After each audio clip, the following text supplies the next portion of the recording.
सूरज और शनि की युति आपको आईएएस ऑफिसर बना सकती है, आपको आईपीएस ऑफिसर बना सकती है। जिन लोगों की कुंडली में राहु चंद्रमा की युति होती है, उनके जीवन में इमोशनल अनबैलेंस बहुत होता है। हर लड़की के बाप को अपनी बेटी के लिए सफल पति चाहिए। बिल्कुल सही बात। पर लड़की को नहीं चाहिए ना। फिर हम कहते रहे देखो लड़की जो देखो छपरी के साथ भाग गई, पर हमने देखा नहीं वो छपरी के साथ क्यों भाग गई। गज केसरी योग का हमारे शास्त्र में लिखा है, ये खानदानी व्यक्ति होगा जिसके घर परिवार खानदान ने गरीबी का मुंह ना देखा होगा। आपने ये बड़े समाचार सुने होंगे, नकली दवाइयाँ मिली जी, नकली पनीर मिला, नकली खोया मिला, नकली देसी घी मिला। ये बनाने वाले कौन है? अगर किसी के अवैध संबंध बनने हैं, उसमें चंद्रमा का रोल बहुत बड़ा होता है। बिजनेस, पॉलिटिकल, स्पिरिचुअल और रिलेशनशिप। कौन सी ऐसी युतियां हैं जो इन चार चीजों को इम्पैक्ट करती ही करती हैं? Welcome to astro dialogues with Siddharth S Nair. आज हमारे साथ जो शख्स मौजूद हैं उनका नाम है गुरुदेव श्री सुनील वशिष्ठ जी, जो एस्ट्रो पाठशाला के फाउंडर हैं और पिछले 25 सालों से ज्योतिष सिखाते हैं। गुरुजी, आपका बहुत बहुत स्वागत है हमारे एपिसोड में। नमस्कार। गुरुजी, हमने देखा है कि जीवन में चीजें अपने आप परिवर्तित होती है। समय अनुसार हर चीज का अपना एक रोल होता है, वो आती है और फिर चली भी जाती है। कुछ चीजें ग्रहों में अपनी पोजीशन जो चार्ट के ऊपर बनती है उसको लेके बनती हैं, और कुछ चीजें कॉम्बिनेशन से बनती है। जैसे आप हमें बताते हैं दृष्टियां हैं, ग्रहों की पोजीशन है, और उसके हिसाब से भाव के अंदर उनकी पोजीशन का बहुत बड़ा महत्व है। आज का जो हमारा एपिसोड है वो स्पेशली फोकस्ड है युतियों के ऊपर। हमने अक्सर देखा है कि जब एक ग्रह दूसरे ग्रह के साथ जुड़कर आता है तो उसका इम्पैक्ट कुछ अलग हो जाता है। उसके ऊपर आज हम आपसे चर्चा करेंगे। अगर मैं आपसे सरल भाषा में पूछूं गुरुजी कि ग्रह की जो युतियां हैं वो कैसे परिभाषित की जा सकती है? देखिए सिद्धार्थ जी, ऐसा है कि युति 6 प्रकार से बनती है। जी, पर हम उतनी डिटेल में ना जा करके आज हम बात करेंगे कि जब दो ग्रह एक ही भाव में विराजमान होते हैं, एक स्थान पर दो ग्रह बैठ जाते हैं, जी, जिसे सरल भाषा में युति कह दिया जाता है, जी, या उसे योग कह दिया जाता है। जी, कि दो ग्रह मिले तो क्या योग बना, मतलब एक और एक दो मिलकर के थर्ड चीज क्या बन गई, बिल्कुल। उसे युति कहा जाता है। युति का ज्योतिष में बहुत ज्यादा महत्व है। जी, जैसे अगर हम दूध में चीनी मिला दें तो दूध की क्वालिटी इंप्रूव हो गई। अब उसे आप केवल दूध नहीं कहेंगे, उसे मीठा दूध कहेंगे। जी, बिल्कुल। पर सेम उसी दूध में अगर हमने नमक मिला दिया, जी, दोनों ही युतियां हैं। चीनी और दूध का मिलन ये भी युति है, दूध और नमक का मिलन ये भी युति है। करेक्ट। पर एक युति ने सारा खेल बिगाड़ दिया। नमक वाले दूध को कोई पीना पसंद नहीं करेगा और मीठे दूध को हर कोई लाइक करेगा। तो युतियां भी इसी प्रकार से होती हैं। युति जो है वो अच्छी भी हो सकती है, युति जो है गड़बड़ भी हो सकती है। जी, दोनों ही बात है। जी, युतियां कैसी होंगी ये ग्रहों के नेचर पर भी डिपेंड करता है। उस जन्म पत्रिका में उस युति का क्या रोल है, उस बात पर भी बहुत कुछ डिपेंड करता है। फॉर एग्जाम्पल, जी, बहुत प्रसिद्ध है चंद्र और गुरु की युति। जी, अब ये चंद्र गुरु की युति जिसे गजकेसरी योग कहा जाता है, जी,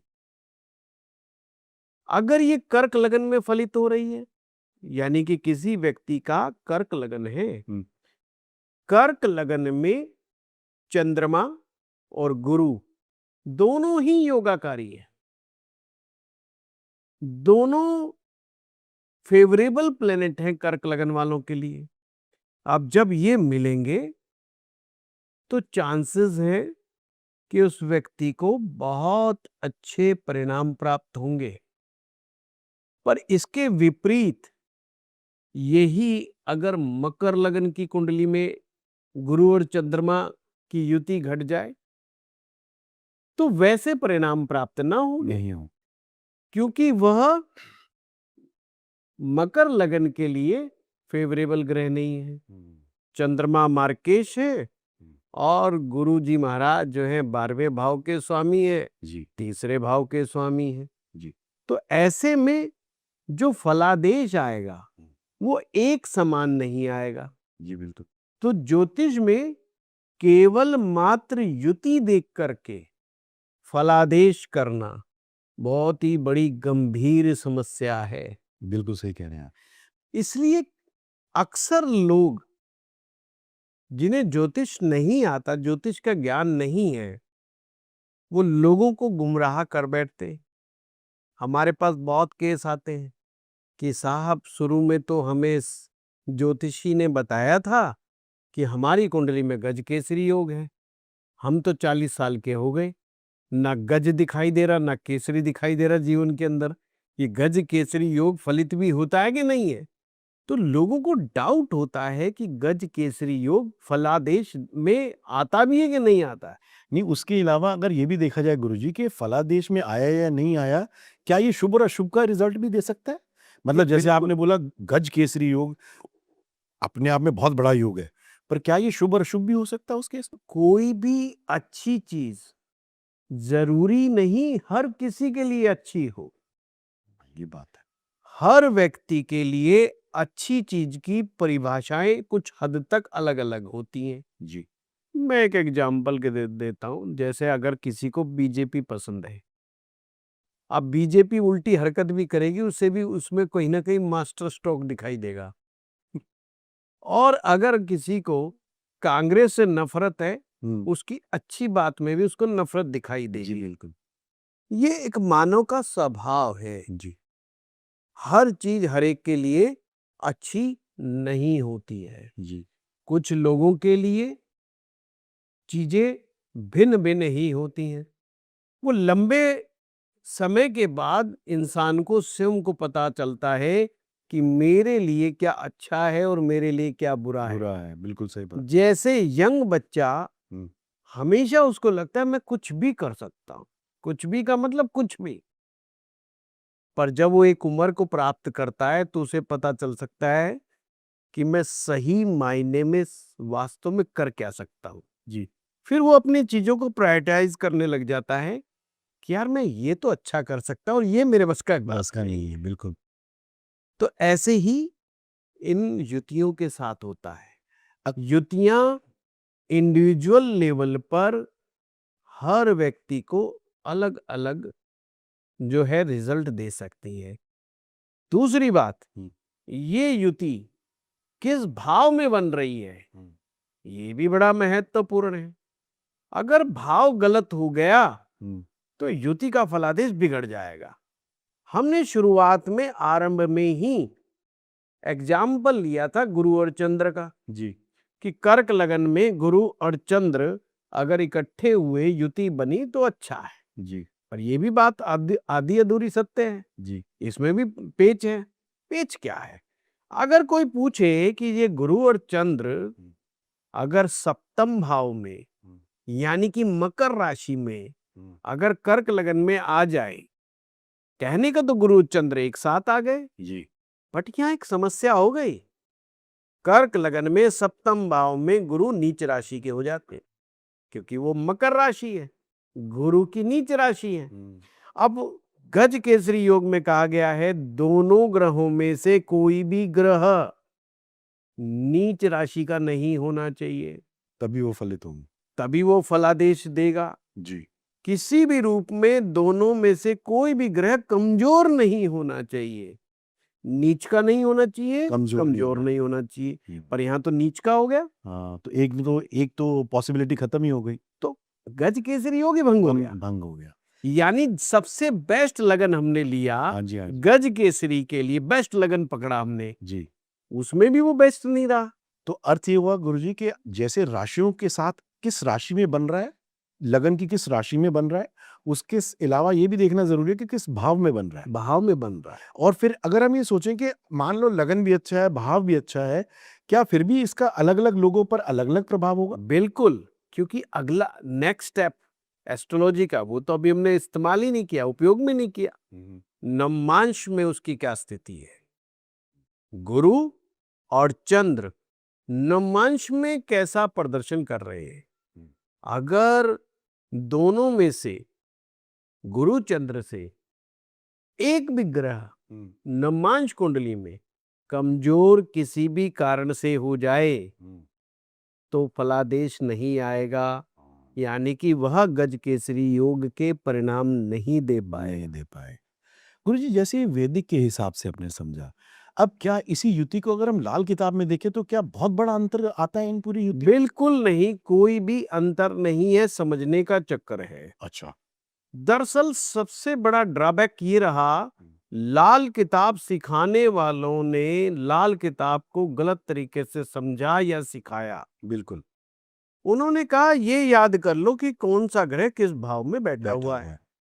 ये तो तरीका ही नहीं है, खुद लाल किताब ने ही नहीं लिखा है। हर भाव के पीछे एक या दो ग्रह रेस्पॉन्सिबल होते हैं, जो उनके पास मालिकाना हक होता है उनका। बिल्कुल। हम उनको कंसीडर नहीं करते या भूल जाते हैं, हमें पता ही नहीं है। मैक्सिमम टीचर्स को तो पता ही नहीं है कि भाई इनमें इनका मालिकाना हक है। अब हमें वही देखना पड़ेगा कि गुरु चंद्रमा की युति कहाँ हुई है। गुरु चंद्रमा की युति पंचम भाव में हुई है या सप्तम भाव में हुई है, वो बड़ा इंपॉर्टेंट है। अगर पंचम में हुई है, पंचम सूरज और गुरु के भाव है, सप्तम बुध और शुक्र का भाव है। अब बुध शुक्र में अगर गुरु चंद्र आकर के मिलेंगे जहां पर दोनों ही शत्रु हैं जी। तो अच्छा ना होगा। फिर उसमें देखना पड़ेगा गुरु और चंद्रमा की जड़ में कोई शत्रु ग्रह तो नहीं बैठा हुआ। जी। फिर देखना पड़ेगा गुरु और चंद्रमा की बुनियाद में तो कोई ग्रह नहीं बैठा हुआ। बुनियाद होती है अपने से नवम, यानी कि गुरु चंद्र जहां इकट्ठे बैठे हैं उससे नवम भाव में उसकी बुनियाद है। जी। अगर वहां पर राहु बैठ गया तो काम खत्म। ये खोखली युति बनी है, इस युति में दम नहीं है। गुरु हैं, दिखावे के गुरु हैं कि गुरुजी ऐसे हैं जो त्रिपुंड धारण किए हुए हैं, बढ़िया वस्त्र धारण किए हुए हैं, गले में रुद्राक्ष माला है, पर पल्ले ज्ञान नहीं है, सिवाय डपोर शंख के और कुछ नहीं है। तो इधर उधर की बात करते हैं, दिखावे में गुरुजी है पर ज्ञान की कमी है भारी। तो बात वही है। हम लाल किताब में अक्सर मैंने लोगों को देखा है, लाल किताब की थ्योरी का सही ढंग से उपयोग या तो जानते ही नहीं है या उसको प्रयोग में करते ही नहीं है। मैं तो दो बातें मानता हूँ। बल्कि गुरुजी, मैंने ये भी देखा है लोगों को उतना एक्सपीरियंस होता नहीं है। अगर कोई कहता है कि मैंने इतने साल से या बचपन से ही मैंने लाल किताब शुरू कर दी और उसके बाद मैं आज प्रैक्टिस करते करते यहाँ तक पहुँचा हूँ, मैंने कितने सोल्यूशंस दे दिए, ये दे दिया, वो दे दिया, बट अल्टीमेटली हमने ये भी देखा है कि वो मोस्टली उनका जो रिजल्ट निकल के आता है वो इतने इफेक्टिव नहीं होता है। हो सकता है कि वहाँ पर भी शायद ये जो हम युतियों की बात कर रहे हैं कि वो डपोर शंख वाला ही कहानी बनती हो। देखिए सिद्धार्थ जी, अगर आप जीवन में किसी गलत बात को सीख रहे हो जी। और उस गलत सब बात को 50 साल तक रिपीट कर रहे हो, तो इसका मतलब ये नहीं कि 50 साल से रिपीट कर रहे हो तो बात ठीक हो जाएगी। वो आपके लिए जरा हो तो सकता है, गलत ठीक हो है। जाए, दुनिया के लिए नहीं हो सकती। एक झूठ को अगर 100 बार बोला जाए तो 101 बार में आदमी को खुद को भी लगने लगता है ये बात ठीक है। ये बात ठीक है, सही कह रहे हैं आप। तो ये एक मनोविज्ञान का एक चक्कर है। जी बिल्कुल। इसलिए कई लोगों को लगता है कि साहब ये तो मैं तो इतने साल से कर रहा हूँ, तो मतलब मैंने 25 साल से मैं पढ़ा रहा हूँ, पर मैं नहीं कह सकता कि मैं जो पहली साल में जो मैं पढ़ा रहा था जी। और आज जो पढ़ा रहा हूँ उसमें कोई अंतर नहीं है। अगर मैं ये बात कहता हूँ तो ये बहुत बड़ा झूठ है। जी बिल्कुल। पहले साल जो मैंने पढ़ाया उसमें वो कॉन्फिडेंस नहीं था। जी। आज जो मैं पढ़ा रहा हूँ जो कॉन्फिडेंस अब है, हर साल मेरा अनुभव मुझे नया बनाता है। जी बिल्कुल। हर साल मेरा अनुभव मुझे कुछ अलग करके दिखाता है। वो अनुभव उम्र के साथ साथ, प्रैक्टिस के साथ साथ बहुत सा आता है।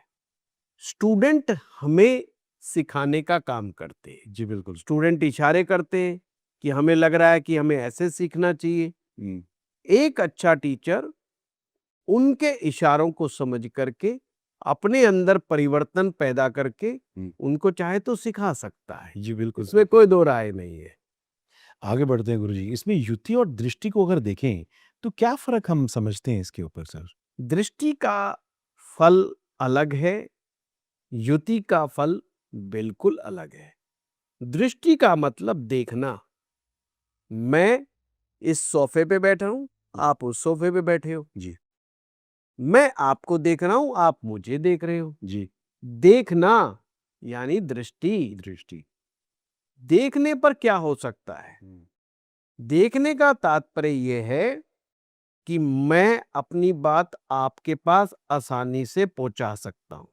मेरे पास एक रास्ता है अपनी बात को आप तक पहुंचाने का। Visually That's communicate it. करने का। यस, मैं सामने सामने बात कर सकता बिल्कुल हूँ। सर, बहुत बढ़िया। मेरे पास दृष्टि का मतलब है मेरे को ये स्पेशल सुविधा प्राप्त है क्योंकि बिल्कुल मेरी निगाह के सामने सिद्धार्थ जी बैठे हैं। बिल्कुल सही। मैं अपने विचार सिद्धार्थ जी को बताऊंगा, पर सिद्धार्थ जी कह रहे विचार बता दो, गारंटी नहीं है कि मैं तुम्हारी सारी बात मान जाऊं। हाँ, ये बात सही है। गारंटी नहीं है सारी बात मान जाओ।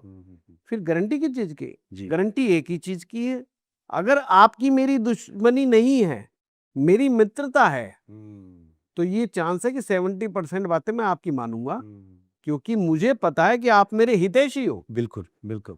सेम ग्रह भी ऐसा ही करते हैं। अच्छा। एक ग्रह दूसरा ग्रह जब आपस में मित्र हैं और एक दूसरे को दृष्टि देते हैं, तो वह ग्रह अपने विचार बहुत अच्छे तरीके से दूसरे ग्रह तक पहुंचा देता है। यानी कि वे ऑफ कम्युनिकेशन।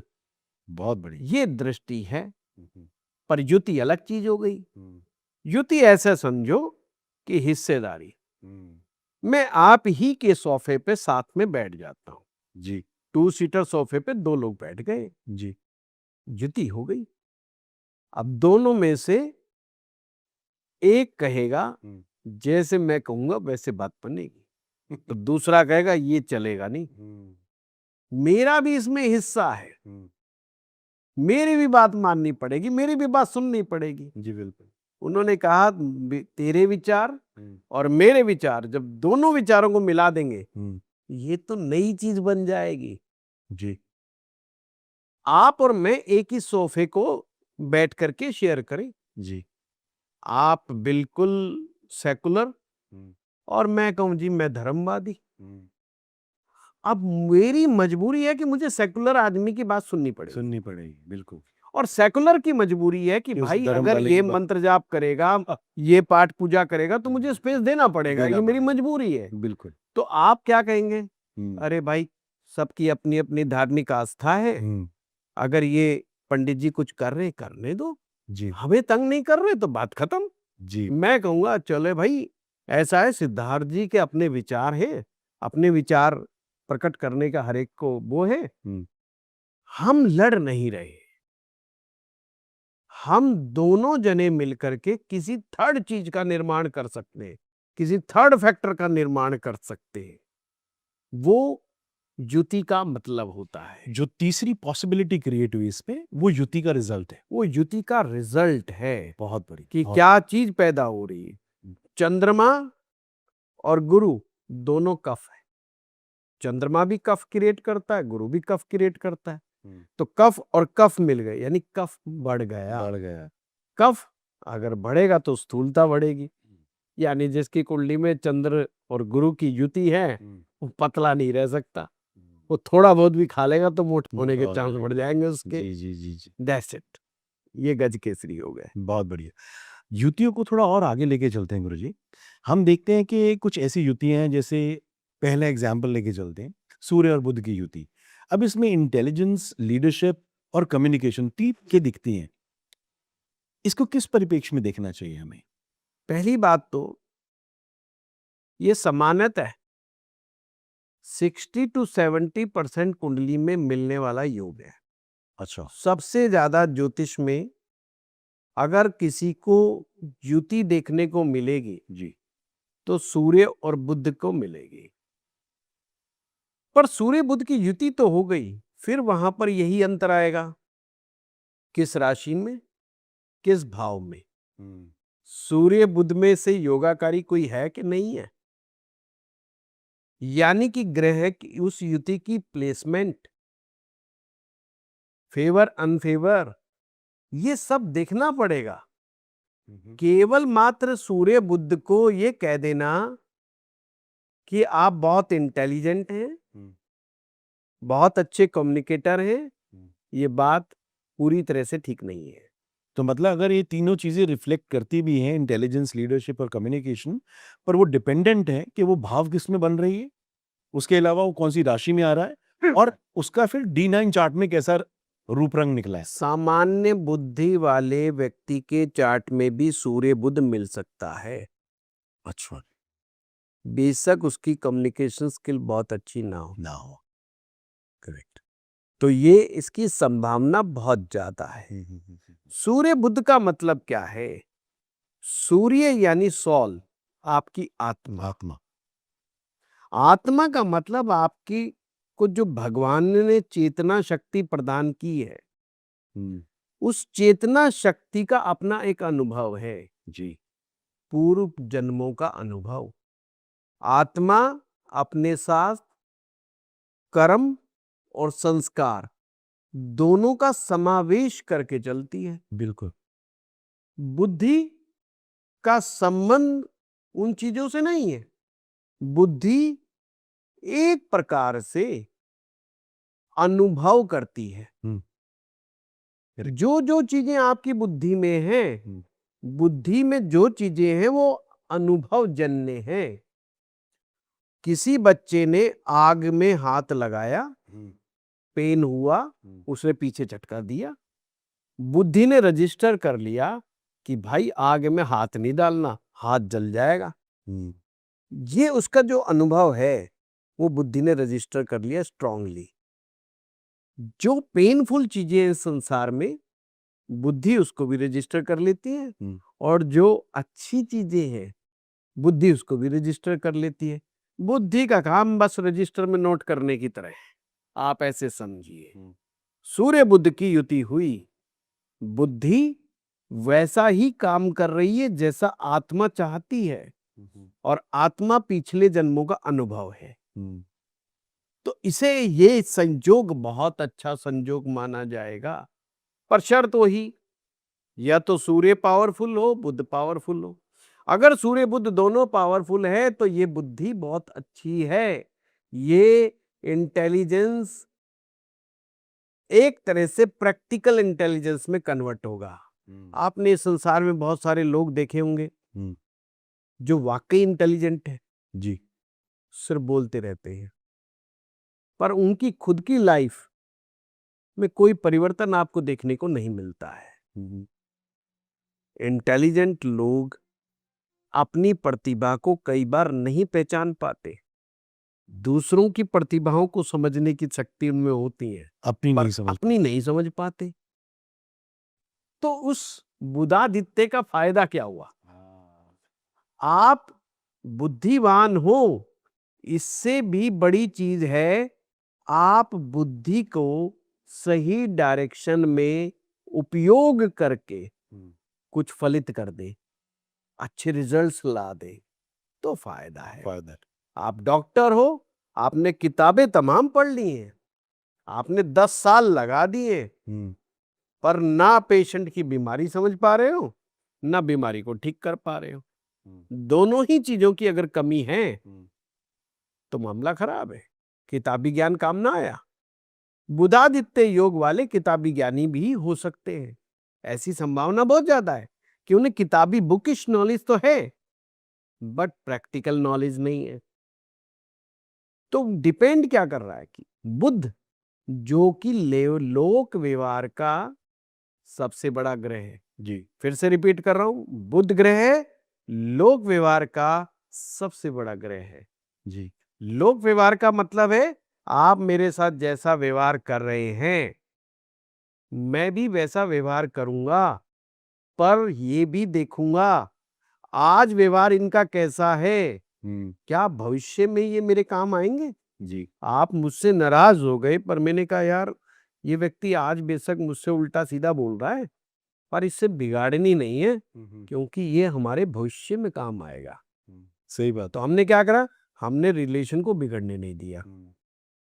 ये बुद्ध की चतुराई है, यानी कि बुद्धि का सही उपयोग कर लिया। जी तो बुद्धिमान व्यक्ति झगड़ा नहीं करता, जी वो हमेशा रास्ता निकालता है मैं इस व्यक्ति के द्वारा अपना कौन सा हित साध सकता हूं, कौन सा फायदा मैं उठा सकता हूं। ये है रियल इम्प्लीमेंटेशन बुद्धि का। बुद्धिमान व्यक्ति हमेशा अपने आप को सेव करने में, बचा लेने में सक्षम होता है। वो जानता है कब भागना है और कब लड़ना है। सही बात। कमजोर को देख के लड़ने को तैयार हो जाता है और मजबूत को देख करके हाथ जोड़ लेता है। मैं ये तो मजाक कर रहा बुद्धिमान था। है, यही बुद्धिमान व्यक्ति है। सही तो बात। सूर्य बुध की युति हो गई। जो नए लोग हैं जिन्हें ज्योतिष अभी पढ़ना शुरू किया है, जी उनके लिए मैं यही सूत्र दूंगा, लक्षणों को पहचाने। आपने देखा यार मैं मात्र 15-20 हजार रुपए की महीने की तनख्वाह पर हूं, सूर्य बुध तो मेरी भी है कुंडली में, और जो 10,000 रुपए महीने कमा रहा है वो कह रहा है सूर्य बुध तो मेरी कुंडली में भी है, और जो 1,00,000 रुपया एक दिन का कमा रहा है वो कह रहा है सूर्य बुध तो मेरी कुंडली में भी है। ये तो बड़ा कंफ्यूजन वाली बात हो गई जी कि जो कम पैसा कमा रहा है वो भी बुधादित्य योग वाला है, और जो 1,00,000 रुपए यानी कि महीने के 30 लाख रुपए कमा रहा है वो भी बुधादित्य वाला है। और फिर एक और कुंडली आती है जिसमें बुधादित्य है ही नहीं, वो कहता है मैं तो 4-5 करोड़ रुपए एक दिन का छापता हूं। अब आप दिमाग से यार ये चक्कर क्या है, क्या जो ये 4-5 करोड़ रुपए छाप रहा है क्या ये इंटेलिजेंट नहीं है? बिना इंटेलिजेंसी के ये आदमी कैसे खड़ा हो गया? जी तो हमें समझना पड़ेगा कि बुद्धि का कार्य क्या है। बुद्धि का कार्य क्या है? अगर हम उस गहराई में नहीं जाएंगे तो चीजों में कंफ्यूज हो जाएंगे। फिर से मैं बता रहा हूं, बुद्धि जो कि बुद्ध के द्वारा देखी जाती है उसका एक काम लोक व्यवहार भी है। अब मान लीजिए सूर्य बुध की युति तो नहीं हुए, पर बुध स्ट्रांग है और बुध को कोई और दूसरा साथी मिल गया, यानी बुध की युति किसी और ग्रह के साथ हो गई जो उसका मित्र ग्रह है, जैसे शुक्र के साथ हो गई। अब उसको तो अपना मित्र परम मित्र मिल गया जी अगर वो ग्रह उस लगन कुंडली के लिए योगाकारी है, वही करोड़ों अरब रुपए कमाने में सक्षम है। यानी उसको कि बुद्धि को बुद्धादित्य की जरूरत ही नहीं है। जरूरत ही नहीं है।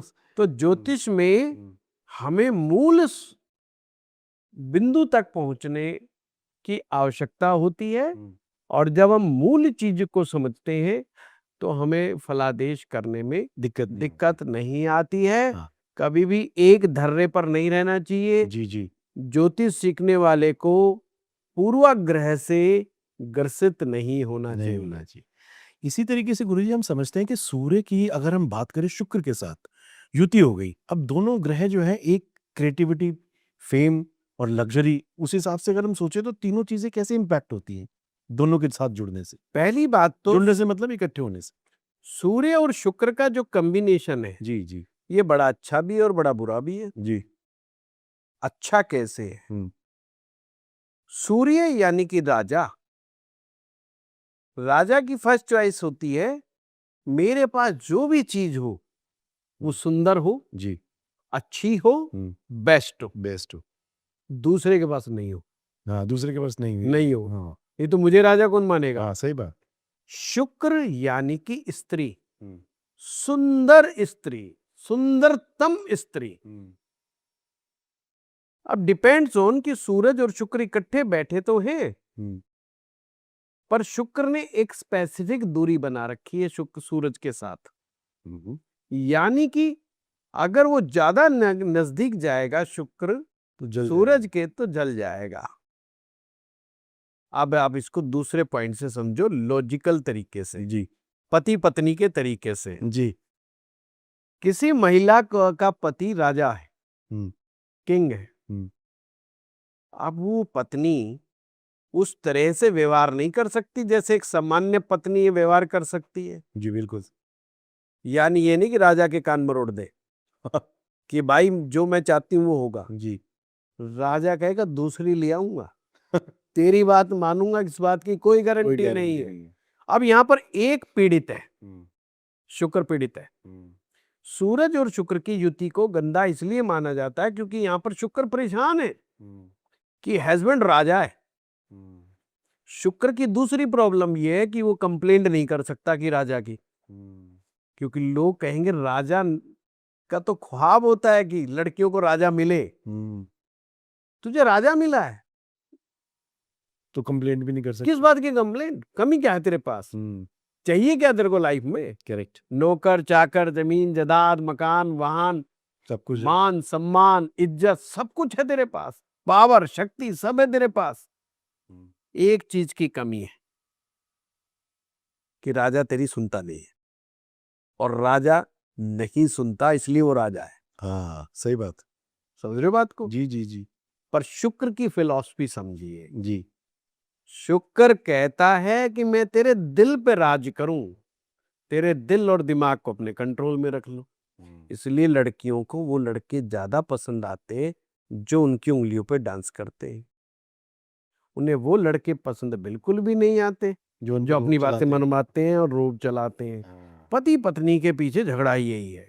जितने भी सक्सेसफुल मर्द हैं वो अपनी पत्नी की बात नहीं नहीं मानते, मानते।